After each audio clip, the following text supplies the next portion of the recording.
pengen mendapatkan perhatian supaya bisa open endorsement.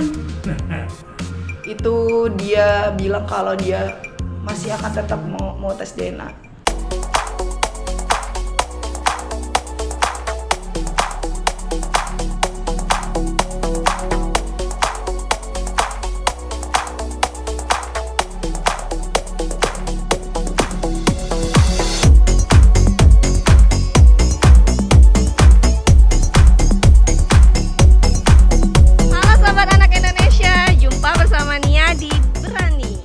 Dan opini. Untuk kepentingan terbaik anak, dukung Aris Merdeka Official dengan cara like, comment, share, and subscribe. Oh ya, dengar-dengar hari ini mantan istri Daus Mimi, Ibu Yunita Lestari akan ke Komnas Anak untuk bertemu Bang Aris Merdeka Sirait. Kok datang lagi ya? Kira-kira ada apa? Ikutin terus yuk. Ayo.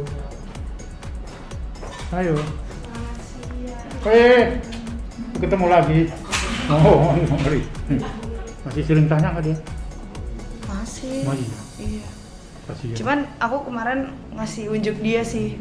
Tuh Bang, lihat Bang, papi bilang kalau kamu tuh anak papi. Jadi abang nggak usah dengerin omongan orang, aku bilang gitu. Terus apa respon dia? Iya mah. Oh, ada responnya ya? Iya. Tapi tidak ada kritik apa gitu? Enggak, jadi kalau bisa kita ketemuin papi aja mah, tapi jangan sampai istrinya tahu, katanya gitu. Oh gitu. Dia karena dia pengen banget ketemu sama papinya. Itu kalau itu sampai hari ini belum ada komunikasi. Belum ada. Si anak itu langsung atau sebaliknya bapaknya Belum ada. Belum. Jadi dari konferensi pers itu. Iya. Namun sebelumnya kan klarifikasi ya. Ada lawyernya. Itu lawyernya ada 4 atau berapa tuh. Serombongan. Terus istrinya Daus. Terus ada lagi perempuan mewakili apalah gitu. Banyak lah di sini datang. Saya minta klarifikasi terhadap laporan Ibu Yunita kan. Iya. Akhirnya setelah saya minta konfirmasi terhadap pengaduan ibu, Daus menjawab bersama dengan pengacaranya tentu. Dia mengatakan minta maaf, sebenarnya tidak ada penelantaran, begitulah ya penjelasannya dia. Hanya saja dia akui itu, hanya saja biasanya saya memberikan nafkah kalau itu dianggap penelantaran yang setiap bulannya besar kecilnya juga waktu itu sudah sempat disepakati, tetapi karena corona ini enggak setiap bulan lagi, kadang kalau ada kebutuhan dan sebagainya. Itu penjelasan dari Pak Daus yang dikuatkan oleh lawyernya. Nah itu dia, itu salah satu kebohongan. Iya, itu nanti kau jelaskan gitu ya. Iya. Nah, lalu yang berikut saya minta konfirmasi dari istrinya Daus menyangkut tentang apa hubungannya itu pemberian nafkah dengan tes DNA gitu ya. Saya minta penjelasan. Dia bilang ada capture dari saya terima semua informasi yang ada kan begitu. Betul. Nah lalu kemudian saya tanya Pak Daus, anak itu punya akte lahir, punya atas nama siapa? Atas nama saya juga. Selesai masalah, berarti itu anaknya Pak Daus. Nggak ada bisa orang yang membantah itu, karena selain itu pengakuan keluarga, pengakuan secara publik ya pada saat Ica lahir, lalu negara memberikan akte lahir.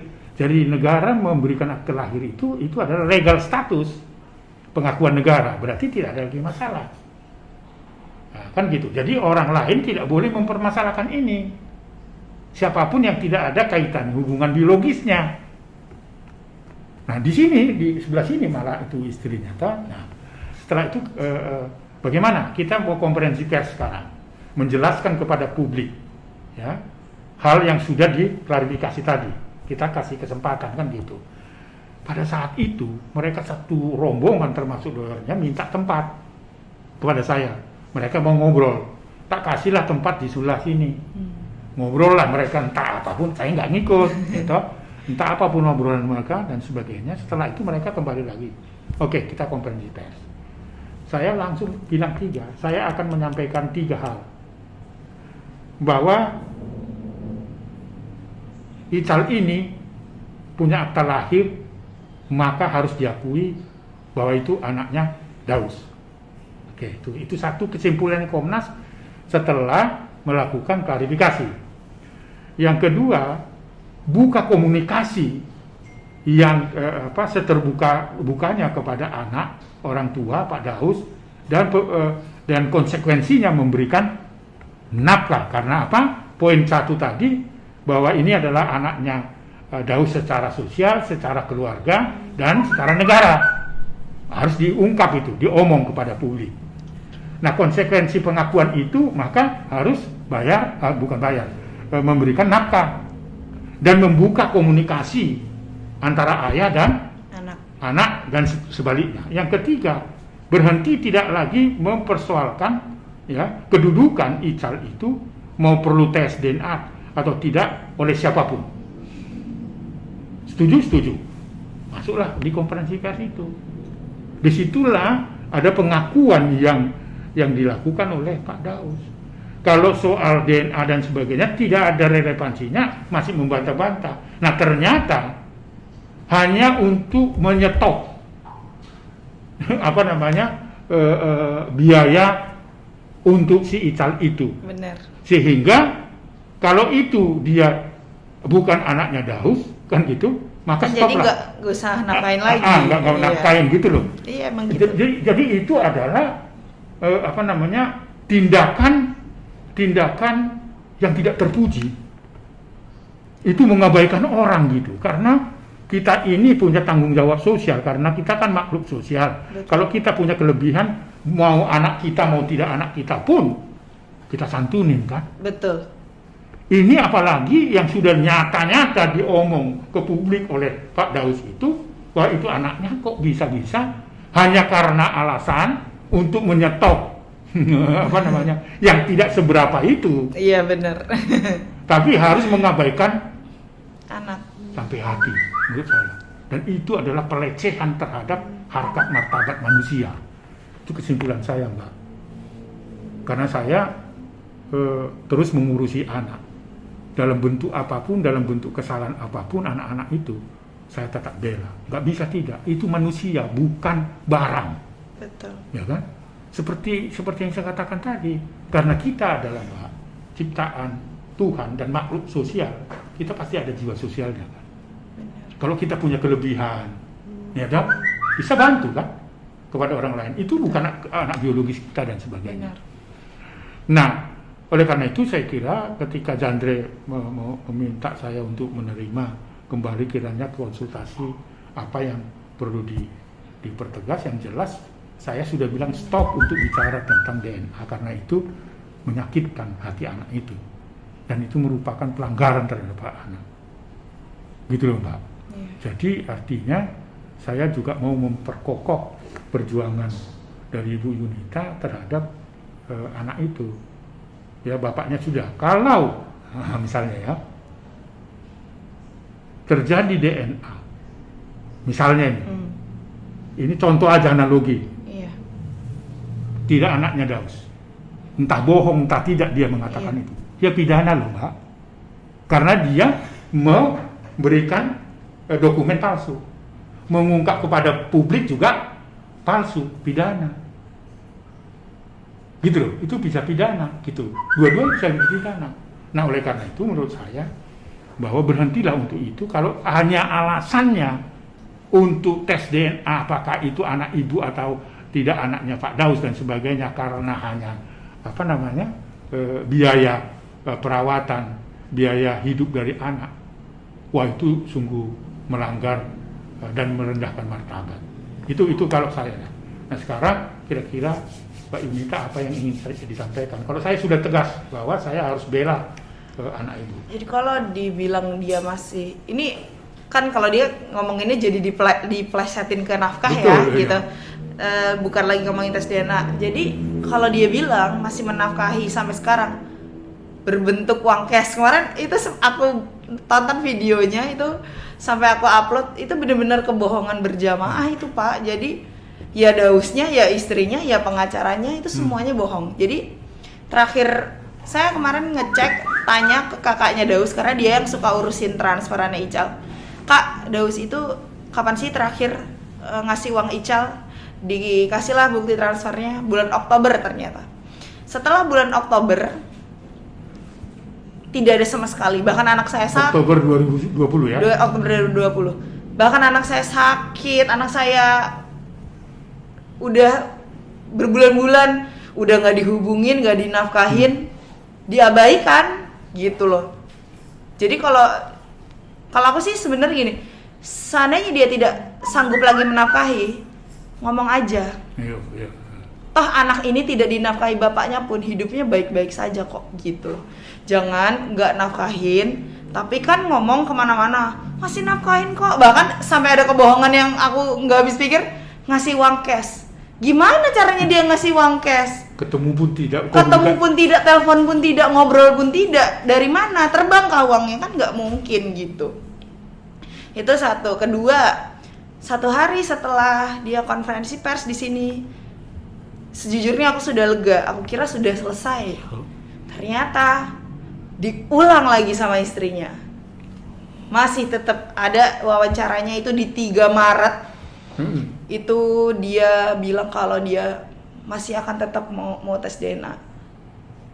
Tapi di sini aku pelajarin itu ternyata gini. Oh, aku tahu nih kenapa ini sampai kayak gini. Intinya adalah sepertinya memang maksud dan tujuannya dia itu pengen rame. Pengen mendapatkan perhatian supaya bisa open endorsement. Udah nggak ngasih uang anak, malah kepengen dapat uang dari hasil menyakiti anak. Itu kan gila namanya. Itu yang aku baca sih sekarang. Karena gini, kan dia harusnya punya kuping, punya otak, bisa berpikir dan bisa mendengar apa yang dikatakan sama bapak ya. Satu hari itu, di hari dia datang ke sini gitu. Harusnya kalau orang punya pikiran, udah selesai. Mau apa lagi? Ternyata besoknya dia ngomong lagi dengan pengacaranya juga gitu, bilang kalau akan tetap melakukan tes DNA. Seperti itu. Itu jadi kesini saya udah saya pelajarin dan saya tahu, oke, berarti nggak usah ditanggapin.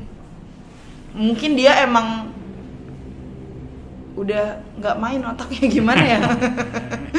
Udah susah. Jadi mungkin yang ada di kepalanya dia tuh cuman uang gitu. Makanya itu poinnya, dia ketakutan uang suaminya dibagi ke anaknya. Itu sebenarnya. Ibunya Daus pun kemarin sudah telepon saya ngomong kalau kan dia wawancara melakukan kebohongan lagi, bilang kalau sudah berunding dengan keluarga besar katanya akan tetap mau tes DNA Ical, seperti itu. Saya tanya ke ibunya Daus, ibu apakah ibu diajak berunding? Enggak sama sekali, demi Allah katanya. Ibunya, tante-tantenya itu enggak ada. Jadi yang dimaksud keluarga besar Daus itu kan, Daus itu keluarganya ya cuman itu aja. Ibunya, kakak-kakaknya, dan saya tahu semua. Jadi yang dia maksud sudah berunding dengan keluarga besar yang mana? Itu kan satu lagi poinnya, dia kebohongan lagi gitu. Seperti itu. Jadi menurut aku dia menghalalkan segala cara cuman pengen dapat exposure gitu, Pak. Kayak gitu. Ya, tapi itu kan kita sudah berjanji ya untuk tidak meneruskan perkara ini dan tidak mengait-ngaitkan kedudukan dari anak ibu itu. Karena itu adalah merupakan merendahkan martabat, seperti saya berulang-ulang katakan. Oleh karena itu saya minta ya, karena saya ingin pertegas waktu itu sebelum konferensi pers ke Pak Daus Mini. Ini akte lahirnya atas nama siapa? Atas nama saya. Ada kata Firdaus di situ. Itu nama aslinya kan, begitu ya. Itu berarti pengakuan negara. Berarti dokumen-dokumen yang Anda sampaikan itu adalah sah gitu kan. Sehingga keluarlah akte lahir itu pengakuan negara loh, saya bilang. Pengakuan sosial itu kan di lingkungan keluarga sudah diterima ini. Anak ini sebelum terjadi perceraian. Benar. Secara publik, sosial dan seterusnya itu sudah diumumkan. Nah, sampai saya bilang, saya tahu ada anaknya Pak Daus itu pun dari media, dan semua orang mendoakan itu, senang gitu kan. Ya kok bisa. Iya. Semua orang ingin tahu dan sebagainya. Itu cukup sudah. Oleh karena itu pengakuan yang berulang-ulang itu bahwa jangan dikait-kaitkan lagi soal biaya-biaya perawatan dan sebagainya. Benar. Dan itu merupakan kewajiban dari orang tua. Benar. Dalam posisi apapun anak ini, gitu loh. Nggak ada alasan ya karena nggak ada punya uang hari ini atau wajib, gitu kan? Benar. Saya bilang itu kan kewajiban. Soal besar kecilnya itu komunikasikan, gitu kan? Ya kan? Semua benar. orang bisa maklum. Benar. Ya? Bisa-bisa ibunya anak ini mengatakan nggak perlu kalau memang nggak ada kemampuan, gitu Betul. kan? Oke, waktu itu sepakat. Terus kita ngomong berhentilah. Termasuk kepada istrinya Pak Daus di konferensi pers itu berhentilah, walaupun dia nunjukin ada capture apa macam-macam itu kan. Itu tidak berguna. Nah, itu justru itulah kan. Akhirnya kan kita tidak mau mendiskusikan yang nggak ada gunanya itu. Iya benar. Akhirnya karena kita sudah sepakat dan kita berikan waktu, nggak tahu apakah itu yang dimaksud rembuk keluarga, yang ada kan lawyernya, ada beberapa orang, Pak Daus, istrinya, terus kemudian ada perempuan 2 gitu. Tapi itu mungkin dari grupnya lawyer itu juga itu sebenarnya, ya kan? Saya kasih kesempatan loh luas-luasnya sebelum dia mau menyampaikan kepada publik. Akhirnya ketika konferensi pers itu sepakat terhadap apa yang saya omong. 3 hal itu harus dipenuhi, berhenti. Nah kemudian masih ada lagi mempersoalkan terus akan ada tes DNA. Itu menurut saya sekali lagi dalam perspektif perlindungan anak, bahwa istri Pak Daus itu melecehkan harkat martabat dari anak ibu. Bapaknya sendiri kalau memang dia yakin atau tidak yakin tentang keberadaan anak itu, ngomong aja sama Daus di rumah. Ngapain Benar. ngomongin ke publik gitu. Betul. Kan? Terus kemudian kalian saling akhirnya alasannya siapa duluan minta maaf ini dan sebagainya. Apa urusannya minta maaf dengan tes DNA? Betul. Gitu loh. Oleh karena itu saya melihatnya, ya jangan sampai hanya karena alasan untuk stop kewajiban Pak Daus untuk menafkahi anak kandungnya itu, ya toh. Tetapi ada orang lain yang tidak ada relevansinya menyoal tentang keberadaan anak itu melalui tes DNA. Itu sangat menyakitkan. Oleh karena itu Komnas Perlindungan Anak akan tetap berada dalam perlindungan, ya, melindungi maksud saya dari anak ibu itu. Gak bisa orang lain, gak ada urusannya. Urusan minta maaf apa dan sebagainya itu urusan orang dewasa. Betul. Ya kan? Apa ibu dianggap cemburu karena ibu sudah berpisah dengan Daus, dan itu urusannya orang dewasa. Gak ada urusannya karena Sama kecemburuan dan sebagainya, istri baru, istri ketiga atau apa macam-macam, dengan mau mengatakan bahwa anak yang ada itu tiada. Wah itu nggak bisa. Dia itu kan orang lain yang hadirnya itu baru 2 tahun belakangan ini. Jadi tahu apa dia itu? Itu ya. Dan yang anehnya lagi, semua omongan yang dia kekeh, kayak bilang kalau Ical bukan anak Daus, itu bukan dia dengar dari Daus, Pak. Jadi Daus sendiri tuh, kan dia bilang, dia aja bingung. Ada sampai perdebatan antara istrinya dengan saya aja, Daus bingung kan bilangnya. Kalau dia tuh tidak tahu menahu. Jadi sebenarnya dia itu antara suami istri, sebenarnya kalau di rumah itu tidak pernah memperdebatkan ini gitu loh. Karena emang mungkin tujuannya itu exposure. Pengen dilihat orang, pengen menambah followers, ujung-ujungnya open endorse. Mungkin udah kepepet kali, nggak punya duit banget Pak, makanya sampai rela kayak gitu. Oleh karena itulah saya kira terima kasih sudah hadir di sini. Sekali lagi ini memperkuat posisi Komnas Perlindungan Anak sebagai pembela anak di Indonesia. Sampai kapanpun tidak akan pernah ada waktu bagi siapapun untuk merendahkan martabat seseorang. Justru kewajiban kita lah, ya. Selain kita sebagai orang tua, sebagai makhluk sosial dan ciptaan Tuhan, kita harus memberikan yang terbaik bagi anak kita. Bukan justru merendahkan martabatnya, apalagi mengabaikan posisinya kan. Betul. Jangan kesalahan orang tua itu kita korbankan anak-anak kita. Maka menurut saya sudah tepat sekali Pak Yunita hadir di sini supaya memperkuat posisi kita selalu mengatakan jangan abaikan hak-hak anak itu, jangan lecehkan harkat dan martabat anak itu, karena ibu itu adalah manusia, apalagi kalau sekarang pasti dia akan bersiap-siap akan dibully oleh temannya, paling tidak ditanya ya, siapa bapakmu, bener nggak bapakmu, dan sebagainya. Ini kan harus kita persiapkan anak itu supaya anak itu betul-betul dia memahami apa yang sesungguhnya terjadi pada orang tua, gitu kan. Seringkali orang tua tidak pernah memahami apa yang ada dalam pikiran anak-anak itu. Selalu kita minta anak-anak itu memahami kita, gitu. Termasuk ini persoalan ini. Jadi Pak Daus saya kira sekali lagi ya untuk tetap setia mengumumkan dan bertahan ya bahwa itu memang sungguh-sungguh anak yang sudah diakui negara, diakui keluarga dan diakui oleh publik. Saya kira begitu ya. Jadi tentunya saya akan mengingatkan kembali untuk tidak menyoal itu lagi istrinya Pak Daus ya, karena itu tidak baik dilakukan. Urusan keluarga, urusan bahwa dia istri baru atau tidak, itu urusan keluarga. Komnas tidak mau ikut campur itu karena itu bukan domain urusannya Komnas. Urusan Komnas adalah anak ibu yang sekarang ini sedang dirundung ya, dirundung kesedihan dari peristiwa egoisme orang dewasa. Saya kira begitu Mbak. Jadi mudah-mudahan nanti dalam waktu dekat kita akan minta lagi klarifikasi itu, tetapi bukan untuk publikasi, tetapi untuk mengatakan stop terhadap itu, karena itu permintaan dari anak ibu. Kan tadi saya minta apa perasaannya, masih tanya atau tidak. Yang berikut saya kira sesuai dengan janji Pak Daus akan segera bertemu dengan anak itu. Itu janji pada press conference waktu itu. Dan ini saya ingin tanya apakah sudah dilakukan. Janjinya itu segera mungkin. Belum sama sekali. Cuma kemarin memang pengacaranya istrinya sempat ngubungin saya untuk minta ketemu, katanya ini untuk kebaikan Ical.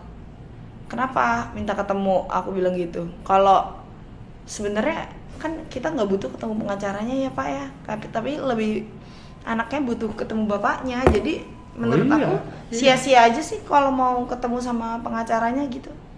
Ya, yang paling tidak itu tadi ya, bahwa yang dia menyatakan bahwa itu anaknya sudah kita anggap selesai, karena kalau dia berbohong lagi itu artinya dia dapat dipidana gitu loh ya. Betul. Nah itu udah beres dan kita anggap memang sudah pengakuan itu. Tetapi yang kedua, komunikasi itu yang dia janji kepada saya untuk segera mungkin ketika ditanya oleh kawan-kawan wartawan, dia segera mungkin akan ditemui gitu kan. Dan tentu akan membicarakan itu dengan anak itu bagaimana biaya-biaya yang diperlukan. Yang ketiga, stop, tidak ada lagi mempersoalkan DNA atau tidak DNA, karena itu tidak ada relevansinya kepada orang yang tidak punya hubungan biologis menyoalkan itu. Nah, gitu kan.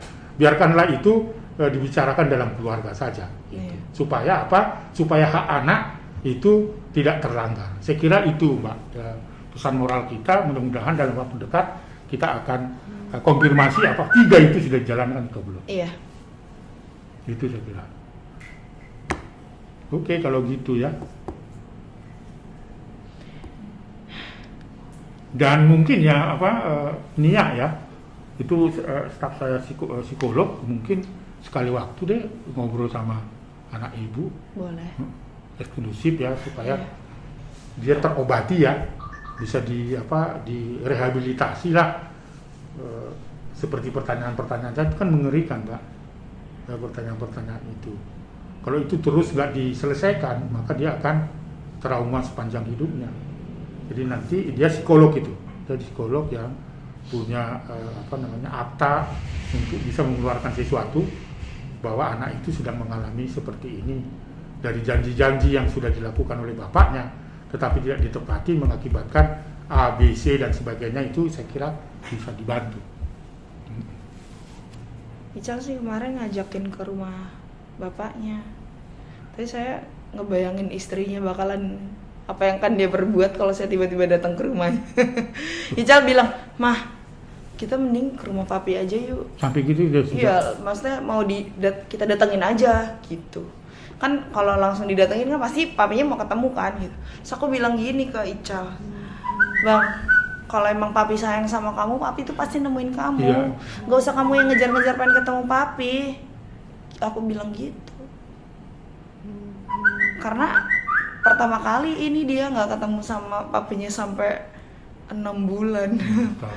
Kan kalau dulu kan sebulan 2 kali itu pasti ketemu, pasti tidur sama papinya kayak gitu kan, karena kan anak tetap butuh kasih sayang bapaknya kan gitu. Kalau sekarang bapaknya pun mau ngasih kasih sayang ke anaknya takut sama istrinya gitu. Mbak kan ini sekarang bertemu Bang Aris lagi, apakah masih ada kendala terkait kasusnya? Sebenarnya ini aku dipanggil lagi ke sini karena cuman mau dikonfirmasi aja sama Bapak. Tadi ditanya apakah 3 permintaan kemarin sudah dipenuhi atau belum, kayak membuka akses, memberi nafkah dan lain-lain gitu ya. Cuman ditanya itu aja, sama tetap ditegaskan updatean yang kemarin seperti apa gitu, dan ya memang belum ada kemajuan apa-apa sih, masih tetap sama aja statusnya gitu. Kan lagi rame tuh Mbak pendapat tentang statement istrinya sama lawyernya, itu gimana menurut Mbak? Kalau menurut aku sih setelah aku pelajari ya, karena kemarin itu kan sebenarnya udah clear ya di sini, menurut aku tuh harusnya sudah clear ya gitu. Pasti sudah mikir dan sudah mendengar apa yang dikatakan sama Pak Aris, harusnya sudah selesai, tidak harus ada masalah lagi. Tapi ternyata kan kemarin emang ada omongan lagi tuh, dilanjutin lagi gitu. Jadi menurut aku sekarang sih lebih ke dia pengen dapat exposure sih kayaknya, supaya followersnya naik dan dapat endorsement. Kayaknya dia udah nggak peduli lagi dihujat se-Indonesia Raya, udah nggak peduli lagi dia harus bohong atau tidak. Yang penting dia dapat endorse. Intinya pengen dapat keuntungan dari masalah ini gitu. Kemudian tentang statementnya Daus Mini yang kemarin habis preskon itu, pendapat Mbak, terutama pendapat anak gimana? Kalau aku sih jujur aku lega. Jadi sebenarnya yang aku butuhin cuman itu. Ketika Daus Mini sudah mengakui itu anaknya, udah titik, selesai. Sudah tidak ada yang perlu dipermasalahkan lagi gitu. Cuma kemarin kan mereka dipelintir ke ngomongin soal nafkah gitu ya. Dan ada kebohongan juga gitu, yang sebenarnya adalah itu tidak ada nafkah sampai detik ini. Terakhir tuh Oktober gitu, tapi dibilangnya masih nafkahin dalam bentuk cash gitu kan. Itu bohong. Sekarang kondisi anak gimana Mbak? Alhamdulillah Bang Ical udah baik-baik aja, udah mulai ceria. Kemarin juga aku sih sempet ke Bunda Immaculata ya untuk konsultasi tentang Abang Ical gitu, dan Bunda sih bilang kalau katanya sih ya Ical tuh sebenarnya kangen gitu loh sama papinya gitu aja sih. Cuman kalau untuk sekarang tuh udah nggak murung lagi, udah ceria lagi sih alhamdulillah gitu. Mbak ada rencana nggak buat ketemu sama Daus, supaya maksudnya anaknya Daus sama Mbak bisa ditemukan? Pengen banget kalau bisa, pengen sih dipanggil bareng ke sini, karena kan kalau bapak yang manggil gitu, kalau Pak Aris yang manggil pasti Daus tidak akan mangkir gitu ya. Jadi pengennya sih nggak usah ketemu sama saya deh, ketemu sama anaknya, jadi antara Daus sama anaknya tuh ketemu gitu loh. Pengen banget kayak gitu. Oke, terima kasih ya, Mbak. Sama-sama. Bang, tadi saya lihat baru ketemu sama mantan istri Daus Mini. Kira-kira ada kendala apa lagi nih Bang sampai datang ke sini lagi? Sebenarnya setelah klarifikasi yang dilakukan beberapa minggu lalu, dan Pak Daus Mini juga sudah menyampaikan kepada publik bahwa tidak ada masalah lagi, karena itu memang sungguh-sungguh anak dari Pak Daus itu, dan kemudian akan memfollow up rekomendasi Komnas Perlindungan Anak, misalnya membuka komunikasi dengan anaknya segera mungkin. Itu pengakuan dari Pak Daus kepada publik. Yang ketiga, tidak lagi siapapun orang yang tidak punya hubungan biologis untuk menyoal kedudukan dari anak 9 tahun yang berinisial C itu untuk tes DNA dan sebagainya. Itu sebenarnya sudah clear.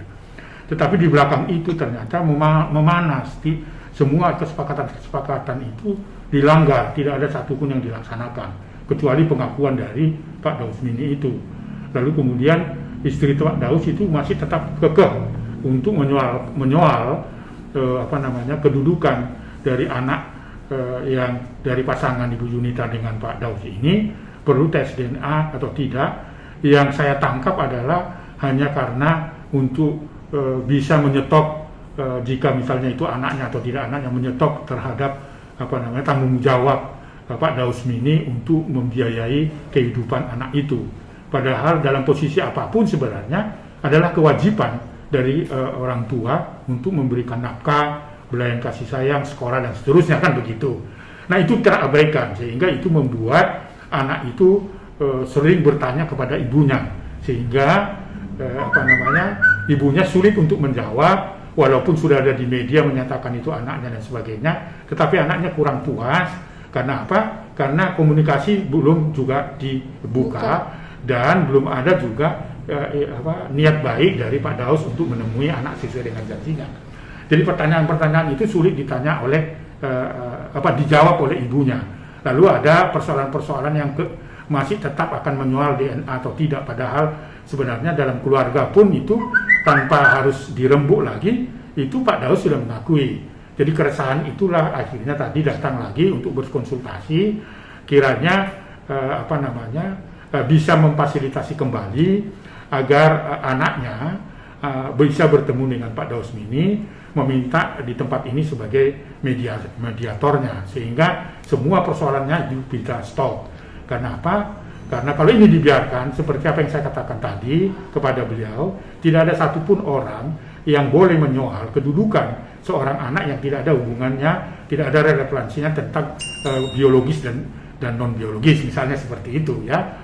Lalu berikut tentu jangan kaitkan ketidakmampuan membayar atau memberikan biaya nafkah dan sebagainya dikaitkan dengan status anak, nggak bisa.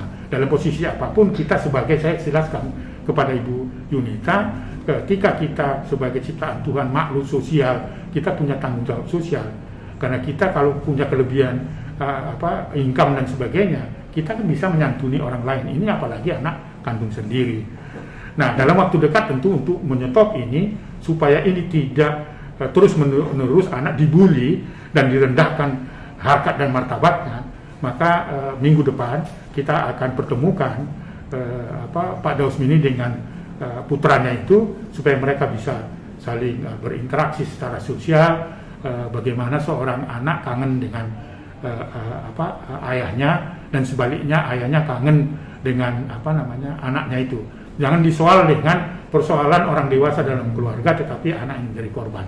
Itu yang ingin kita mau sampaikan, tapi lebih mempertegas kembali untuk tidak menyoal lagi kedudukan anak itu di dalam konflik orang dewasa. Soal minta maaf, tidak minta maaf, siapa duluan dan sebagainya, itu adalah urusan dari orang dewasa. Itu bukan domain dari urusannya Komnas. Jadi gitu. Jadinya dalam waktu dekat kami tetap untuk memanggil Pak Daus untuk mempertemukan supaya itu semua beres sehingga tidak ada lagi soal mengenai kedudukan dari anak Pak Daus. Baik Bang, berarti kita nantikan ya minggu depan pemanggilan terhadap Dausmini dan kemudian si anak ya Bang ya. Oh iya, jadi kita pertemukan di sini supaya netral dan sebagainya. Komnas Perlindungan Anak tentunya dalam perspektif perlindungan anak mengedepankan kepentingan terbaik anak, kita akan hadirkan beliau di sini untuk saling bercengkrama. Tidak ada soal yang tidak bisa terselesaikan kalau kita betul lapang dada bahwa anak membutuhkan perlindungan dari kita. Oke Bang, terima kasih Bang Sama-sama untuk obrolannya. Nah itu dia tadi berani, berita, dan opini. Jangan lupa untuk like, comment, share, and subscribe. Salam anak Indonesia. Anak terlindungi, Indonesia maju. Bye-bye.